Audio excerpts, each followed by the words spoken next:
Oh, hey there, I didn't see you. How's it going? Today we're prepping for some sausage for our pizza. I was just cutting up some of our pork butt here, and I was gonna grind it up here in this KitchenAid mixer and mix everything together, and we're gonna walk you through the step-by-step process here. So again, like most things, it's a lot more simple than you probably think it is to create your own sausage. Really, the only specialty item you need is some type of meat grinder. Aside from that, everything else is just things you would normally have at home, you know, your bowls and your knives, the cutting board, and just some spices. First off, you start with your meat. We went with a pork butt here, or pork shoulder, I'm sorry. One of the key things here is to put it in your freezer. Not necessarily freeze it solid, but you want it to be pretty hard, not, like I said, not frozen solid, but not cooler temperature. That will help when you grind it. It'll grind easier. The fat won't melt as easily when you're grinding it.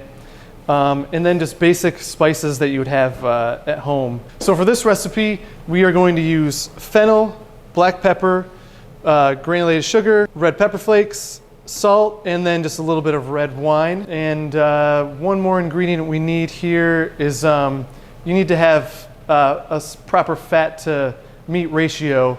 And I believe I have forgotten the fat. This fat? Yes, that fat actually. This is Alex Fiacchi of Mano.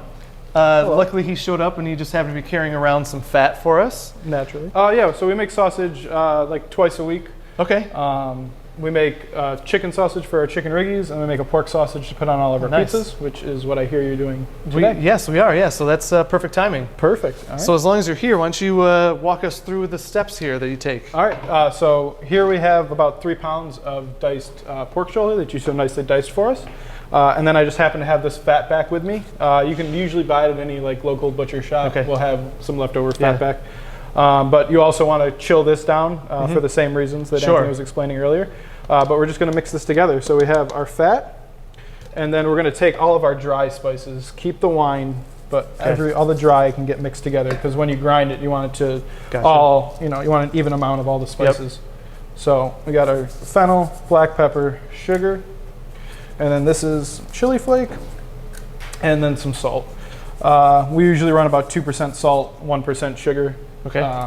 Just kind of found that it was the best kind of thing for it. You want some gloves? Yeah, if you got some gloves, that'd be great, just to stay cleanly. All right, and then we're just going to mix up our meat and our fat so we get it all incorporated, so when we grind, it's correct. And then it's going to be as simple as putting it through the meat grinder, depending on how fine you want your sausage. If you like a thicker grind sausage, like an Italian sausage, you probably have to do it once. Yeah. If you want something more fine to like stuff inside of a casing, you probably do it a couple more times. Yeah, right. Yep. But yeah, so we're all mixed here. All right, cool. We can go ahead and grind. Awesome. Go for it.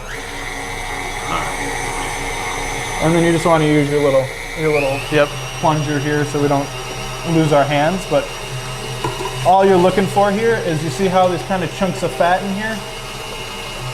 That's how you know that your meat's cold enough, and you're not going to worry about having like, if it's melted, it's going to all cook out by the time you go to eat it. Yep. So it's going to be kind of like dry and kind of sausage.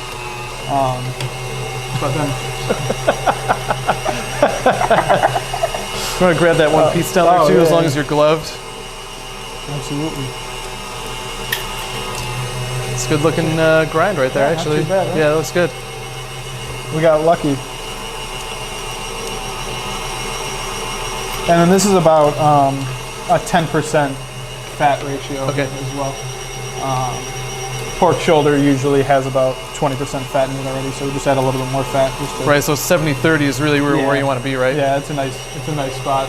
70-30, even 75-25 will work pretty well. But you just kind of, the fat's there to make sure your sausage is moist and not like gritty or dry or falls apart.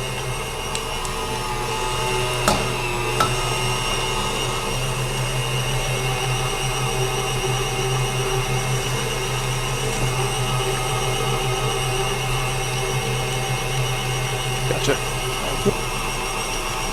And then one of the tricks, if you're doing like a larger batch of sausage, we usually run through some ice in between grinds just to cool it down, so you have like cold, that's a good idea. Cold pieces. It just helps you don't really have to worry about some fat smear or anything like that. Sure. All right, so now that we have the sausage ground up, what is the next step here? So the next step is we're going to emulsify it. So right now it's just ground meat. So like if you bought like a hamburger meat, that's what we have right now. But that's pork. So basically what we're going to do now is we're going to take our red wine and slowly add it to kind of bring together some of the liquid, so it'll kind of bind together like you'd have a whole sausage. If you just stuff this, you would it would just fall apart. Right. You know. Yeah. And then also what you're doing is when you're mixing it in this mixer, which is nice, is you're heating up the fat a little bit so that it kind of goes throughout the whole sausage again. So you're looking for that nice like moist sausage. Yeah. So we're gonna lock our guy down here. And we're just gonna turn on. You don't have to go crazy fast, but you don't have to go crazy slow. Start to mix, and it is already starting to come together. Yeah. And all we're gonna do is slowly add in, kind of like you're making a mayonnaise or anything else like that. Just slowly emulsifying in liquid. So all you're doing is adding it slowly, so the meat has time to absorb it. And we're gonna add about 3/4 of this just to make sure that it doesn't get too wet. And then we're gonna kind of let it go for a minute. And you can see how it's starting to come together. Yeah, you can't see it now, Yep. And so I'm just gonna up the speed a little bit here, just to get a full-on thing here. But you can see it's starting to pull away from the sides completely where it was laid down. It's starting to grab onto there. And you're starting to see how it comes together. And you can tell the fat's starting to heat up as it starts to smear on the sides there. So you don't want to go for too long or your fat will overheat and it'll all sit on the bottom of the bowl. Right. But basically what we're looking at here now is sausage that's emulsified together. You got big nice chunks of fat in there. And so when you cook this, some of the fat will stay in, some of it will come out, but it'll be really like moist and juicy. And you kind of see how it's starting to cling together. I call it fingers, kind of. So it kind of like clings onto each other. Like you're interlocking fingers, and that's how you know it's that's how you know it's done. Yeah, that makes sense. That's cool. Nice. And that's sausage. All right, so we're one step closer to making this pizza. All right, thanks everybody for tuning in again here to the Gerhard's YouTube channel. So tune in next time. We're going to cook this sausage. We're going to put all the ingredients together and cook a pizza in our wood-fired oven. So stay tuned, and thanks for watching. Hey everybody, thanks for checking out this video by Gerhard's Equipment. Make sure you like us on Facebook, Instagram, subscribe on YouTube, and any other social media platform. You can find any of the items we used here today, small wares, equipment, right here at Gerhard's Equipment.